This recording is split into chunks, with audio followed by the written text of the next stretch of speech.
আল্লাহ আল হাইয়ুল কাইয়্যুম, যিনি চিরঞ্জীব, যিনি চির প্রতিষ্ঠিত। চিরঞ্জীব, চির প্রতিষ্ঠিত।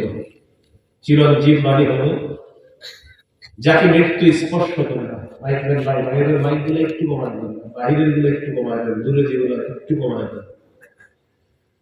আল হাইয়ুল কাইয়্যুম, যিনি চিরঞ্জীব, চির প্রতিষ্ঠিত।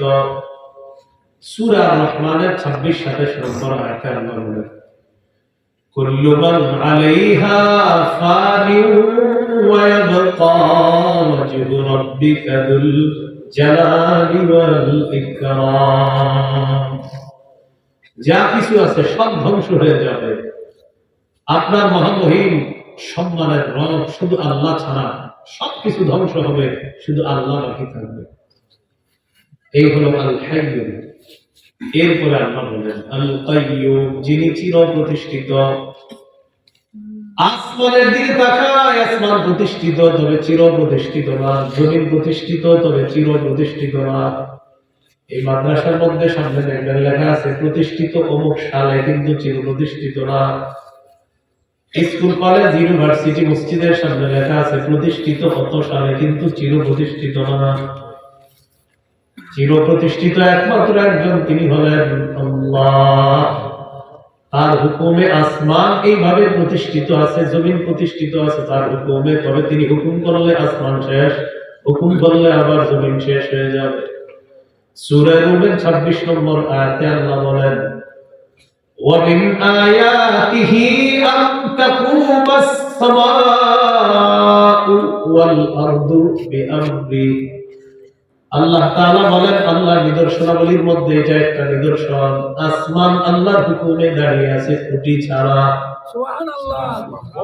জমিন স্থির হয়ে আছে পানির উপরে, জমিনের নিচে পানি। নিয়ম ছিল আমরা এইভাবে নাড়াচাড়া করা, পানির উপরে ভাসমান জমিন। আল্লাহ তাআলার হুকুম আছে, আসমান দাঁড়িয়ে আছে, আল্লাহর হুকুম আছে, জমিন এইভাবে আছে। আল্লাহ বলেন এই যে খুঁটি ছাড়া আসমান, ওয়াজআলনাস সামাআ সাকফান মাহফুজা, এই খুঁটিবিহীন আসমান আমি তোমাদের জন্য সুরক্ষিত ছাদ বানায়া দিলাম। জমিনের মধ্যে যখন আমরা তাকাই, নিয়ম ছিল জমিন আমাদেরকে নিয়ে নড়াচড়া করা, আপনারা এইভাবে বসে রাখতে না পারা, এটাই ছিল নিয়ম। কারণ নিচে পানি, জমিন হলো ভাসমান, ভাসমান জমিন এইভাবে নড়াচড়ার কথা। আল্লাহ তাআলা বলেন আমার হুকুমে জমিন এইভাবে প্রতিষ্ঠিত আছে। জানেন কিভাবে জমিন আমি প্রতিষ্ঠিত রাখলাম?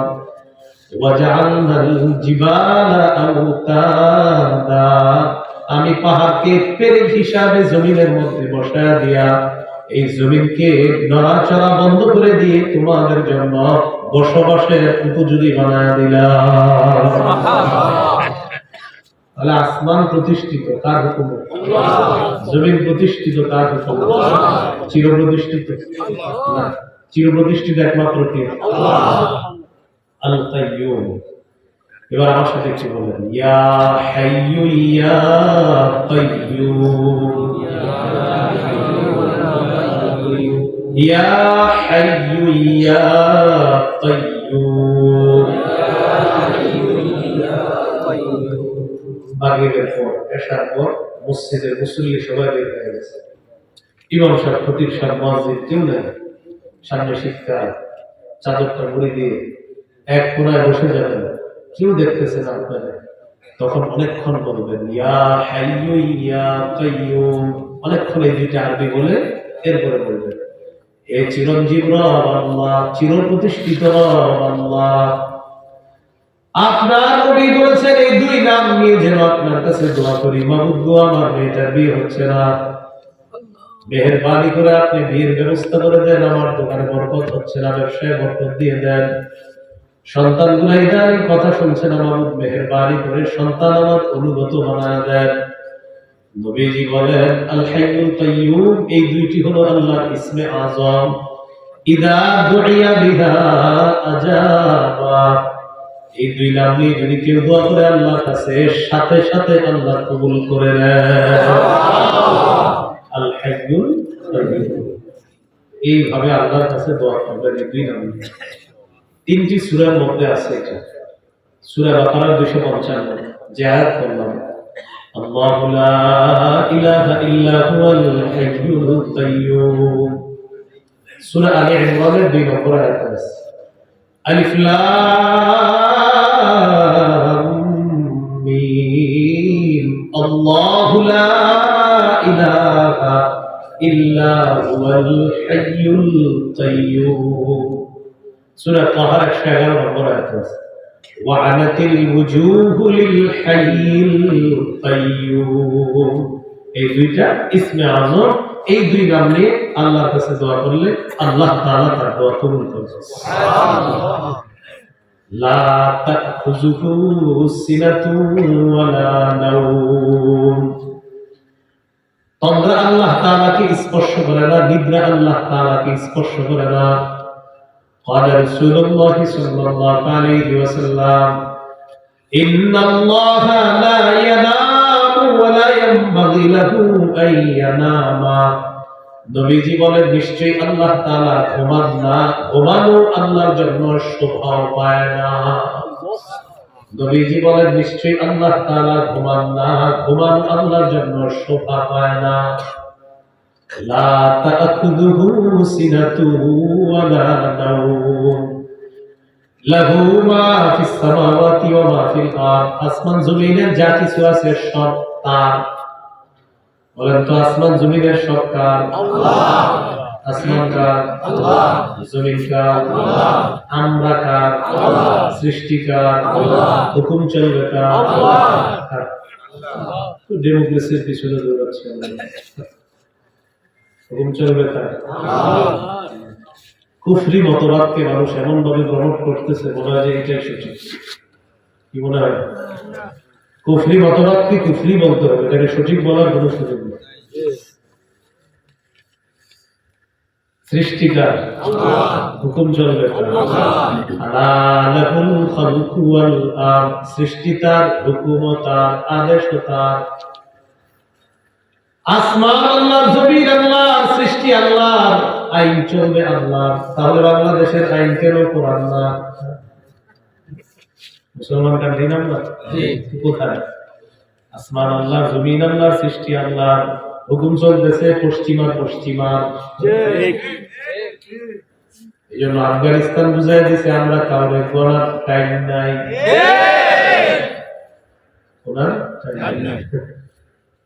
লাহু মা ফিস সামাওয়াতি ওয়া মা ফিল আরদ। আসমান জমিনের সবকিছু তার। আসমান আল্লাহর, জমিন আল্লাহর, সৃষ্টি আল্লাহর, মানুষ আল্লাহর। আর মানুষ অন্যের আইন মেনে চলতে চায়, জন্য আল্লাহ বললেন আলা লাহুল খালকু ওয়াল আমর। সৃষ্টি যার, হুকুম চলবে তার। আফা হুকমাল জাহিলিয়াতি ইয়াবগুন ওয়া মান আহসানু মিনাল্লাহি হুকমান লিকাওমি ইউকিনুন। তারা জাহিলিয়াতের আইন চায়, সবাই শুধু জাহিলি আইন চায়, অথচ আল্লাহর আইনের চেয়ে শ্রেষ্ঠ এত উত্তম আইন আর কারো আইন হতে পারে না। আসমান জমিন কার? আল্লাহ। আমরা কার? আল্লাহ। আমরা চলবো যে এই হুকুমটা হবে কার? আল্লাহ। এই মানসিকতা ধারণ করে ডেলি অতিরিক্ত 2 রাকাত নামাজ পড়বেন, পরে বলবেন আল্লাহ আগামীর প্রধান বাংলাদেশে মরার আগে যেন আর কোনো নারী না হয়। মরার আগে এটা দোয়া করবেন, বলুন কে হতে পারে? মরার আগে তো আপনার পরবর্তী প্রজন্ম বিপদে পড়বে। قال رسول الله صلى الله عليه وسلم لا يفلح قوم ولو امرهم امرأة। নবীজি বলেন ওই জাতি কিছুতেই সফল হবে না যে জাতি তাদের নেতৃত্বে কোন নারীকে বসায় দেয়। এই জন্য এটা হলো প্রথম দোয়া, আল্লাহ মেহেরবানি করে কিয়ামতের আগে আর বাংলাদেশে কোন নারীর হাতে আপনি ক্ষমতা দিয়েন না। আমিন। এরপরে দোয়া করবেন আল্লাহ এমন একজন শাসক আমাদের দেশে আপনি বানায় দেন যে শাসক শরিয়া আইন বাংলাদেশে চালু করবে। সাথে সাথে দেয়ালে লিখে দিবেন, বলেন আমার সাথে শরিয়া আইন চায় না তারা, কোনো না কোনো অপরাধী যারা শরিয়া আইন চায় না তারা, কোনো না কোনো অপরাধী যারা। শরিয়া আইন চালু হইলে প্রথমে তো চুরির বিচারে হাত কাটা হবে। কি চাইবে যে আমার হাত কাটা হবে? এই জন্য শরিয়া আইন চায় না তারা, কোনো না কোনো অপরাধী এই কথাটা মনে রাখবে। চোর জীবনে শরিয়া আইন চাইবে না, ধর্ষক জিনাকারী শরিয়া আইন চাইবে না। কেন শরিয়া আইন চায় না? তারা কোনো না কোনো অপরাধী যারা, কারণ অপরাধের মধ্যেই তো চলে আসবে প্রথমে এখানে রডের পরিবর্তে বাঁশ দেওয়া হয়েছে, এই বিচার হবে, একটু ঝামেলা করে যাবে চোর। এখন আমার এই কথাটা তাদের কষ্ট লাগবে যারা অপরাধী। যেমন আমি বয়ান করার পর আপনাদের মনে বলবেন, আচ্ছা এটা কি বলবো, বলবেন আপনি এটা করছেন। যদি বলে ডাক্তার, আপনার সমস্যা। যদি বলে হুজুর এটা কেন বললো, বলবেন চোরে বলছেন। যদি তা চোরকে বলবেন যে কে বলবেন সেটাকে বলবেন যে চুরি করেছে, কে করেছে, যে করেছে। যদি না মানে বলবেন আপনি করছেন সেটা বলবেন। যদি বলেন তাহলে আইন তো আপনি চালান। এই হলো বিষয়। আল্লাহ বুঝার তৌফিক দান করুন। জুমার মসজিদে বয়ান করছি সাহাবায়ে কেরামের ফজিলত নিয়ে। বয়ানের পর এক ভাই বললেন, হুজুর আজকে আপনি একটা বয়ান করলেন, একটা হাদিস বললেন, ইদা রাআইতুমুল্লাযীনা ইয়াসুব্বুনা আসহাবী ফাকুলু লা'নাতুল্লাহি আলা শাররিকুম। নবীজি বলেন, আমার সাহাবীদেরকে কেউ যদি গালি দেয়, যদি তুমি দেখো আমার সাহাবীদেরকে যারা গালি দেয়, মুখের উপর তুমি বলে দিবা তোর উপর আল্লাহর লানত, তুই হলি অভিশপ্ত, তোর উপরে আল্লাহর গজব, আল্লাহর লানত, যারা আমার সাহাবীদেরকে গালি দেয়। এই বয়ান করলাম তো জুমার পরে একজন হুজুর কি কথা আছে, আমি বসি না কোথাও, জুমা বেরো একদম সাথে সাথে বের হয়ে যায়, একটু কথা আছে, আমি হাত কাটতে বলবো হুজুর সাহাবীদেরকে কি গালি দেয়, আমি বলি যে দেয়। কে? আমি বলি যে কে? আমি বলি যে সে। আপনি গালি দেন সেটা বলবেন। চুপ করে আপনি দেননি, কারণ আমি জানি এগুলো সাহাবী সমালোচক তাদের একজন, সে আমি জানি। আমি বললাম আপনি গালি দেননি সেটা বলেন। কেউ কি দিছে? আমি বললাম যে দেয়, এই জন্য তো নবী হাদিস বলছে। নবী হাদিসটা কেন বলছে বলেন? আমার নবীকে আল্লাহ বুঝাইছে, জানাইছে আপনার সাহাবীদেরকে একজন গালি দিবে, তাই নবী হাদিসটা বলে গেছে। আপনার সমস্যা নেই, আপনি দিচ্ছেন কিনা সেটা বলেন। এটা যে কি বলে তো আপনার সমস্যা নেই। এই হলো বিষয়। যে কোনো ওয়াজের পরে যদি দেখেন এলাকার কেউ কিছু বলে যে ভাই এটা কারে বলবো, বলবেন যে করছে, বলবে কে, বলবেন সেটাকে বলবেন যেটাই তো সে বলবেন চোর, আপনি সেটা বলেন। যদি বলেন না তো আপনার সমস্যা। আল্লাহ বুঝার তৌফিক দান। তাহলে আসমান জমিন কার? হুকুম চলবে কার?